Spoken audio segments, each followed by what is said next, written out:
দেখুন, বাংলাদেশটা একটা অন্য দেশ, ভারতবর্ষটা একটা অন্য দেশ। একটা দেশ আর একটা দেশের সম্বন্ধে যদি কিছু করে, সেটা সেই দেশকে করতে হয়। আমরা দুঃখিত, আমরা মর্মাহত। অনেক মানুষ আগেও মারা গেছে, এখনও অত্যাচারিত হচ্ছে। আগেও আন্দোলনেও অনেক ছাত্রছাত্রীরা মারা গেছে এবং আজও তার রেস চলছে। এবং আমরা তো কেউ ঘটনাটাকে সমর্থন করছি না। যে কোনো ঘটনায়, যে কোনো ধর্মের ওপরেই হোক না কেন, আমরা সেটাকে সমর্থন করি না। কিন্তু এক্ষেত্রে আমাদের ভূমিকা খুব লিমিটেড।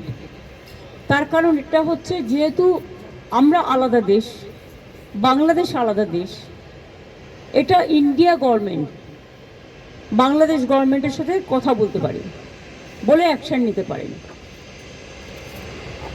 আমরা এটুকু বলতে পারি যে আমরা এক্সটার্নাল অ্যাফেয়ার্স পলিসির ব্যাপারে তৃণমূল কংগ্রেসের স্ট্যান্ড হচ্ছে যে যখনই গভর্নমেন্টে থাকুক না কেন, আমরা গভর্নমেন্টের স্ট্যান্ডটাকে সাপোর্ট করি। কাজেই আমাদের বক্তব্য খুব পরিষ্কার। কোনো ধর্মের ওপরেই, কোনো বর্ণের ওপরেই, কোনো জাতির ওপরেই কোনো অত্যাচারই আমরা মানি না। না হিন্দু, না মুসলমান, না শিখ, না খ্রিস্টান, আমরা সবাই এক। এটাই আমাদের প্রিন্সিপাল। সুতরাং বুঝলে, আমার কথা দিয়ে বুঝতে পারলেন, আমরা যেসব ঘটনা আজ নয় গত 1 বছর ধরে ঘটছে, প্রত্যেকটা ঘটনার জন্যই আমরা দুঃখিত। কিন্তু দুঃখিত হলেও আমরা যেহেতু একটা অন্য দেশের নাগরিক এবং আমাদের স্টেট গভর্নমেন্ট আছে, কিন্তু সেন্ট্রাল গভর্নমেন্টও আছে, সুতরাং এটা জিওআই মানে government of India can take up the matter with the Bangladesh government. এটা বোথ দ্য কান্ট্রিজ কথা বলতে পারে, সেটেল করতে পারে। এক্ষেত্রে আমাদের তো কোনোভাবে ইনভলভ করা হয় না এবং আমরা জানিও না। তিস্তা ব্যাপারে চুক্তি হয়ে গেছিলো, আপনারা জানেন, যে আমাদের জানানোও হয়নি। কাজে আমাদের দিক থেকে আমরা বাংলাদেশকে ভালোবাসি, বাংলাদেশও আমাদের ইন্ডিয়াকে নিশ্চয়ই ভালোবাসে, বাংলাকেও ভালোবাসে। আমাদের ভাষা, সাহিত্য, পোশাক পরিচ্ছদ সবই এক।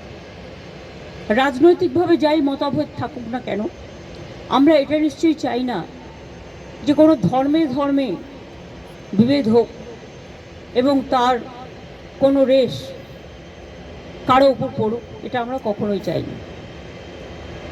এবং সেন্ট্রাল গভর্নমেন্টে যারা আছেন, তারাও তো পার্টিকুলার একটা ধর্মের বিরুদ্ধে প্রচণ্ড একটা ভিন্ডিকটিভ অ্যাটিটিউড নেন। আমরা মনে করি কোনোটাই ঠিক নয়।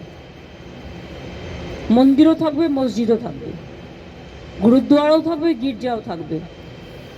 ধর্ম যার যার আপনার, উৎসব সবার। আমরা শান্তির পক্ষে, আমরা উন্নয়নের পক্ষ। ধর্মীয় মতামত প্রত্যেকে যেন পালন করতে পারে তার স্বাধীনতা অনুযায়ী, আমরা এটার পক্ষে।